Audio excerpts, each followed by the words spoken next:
যখনই বিপদে পড়ে যাবেন আপনি আল্লাহ তাআলার খাস একটি নাম ধরে সাহায্য চাইবেন, বিদ্যুতের গতিতে আপনি সাহায্য পেয়ে যাবেন, আপনার বিপদ মুহূর্তের মাঝে দূর হয়ে যাবে।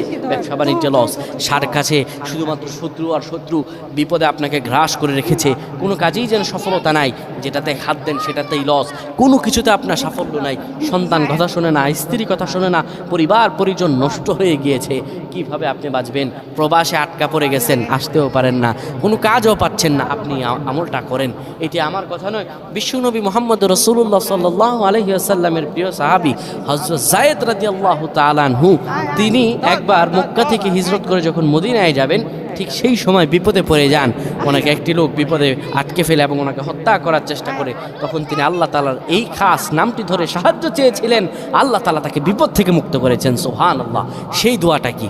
তিনি যখন বিপদে পড়ে যান তিনি বলেন, আগিসনি ইয়া রহমান।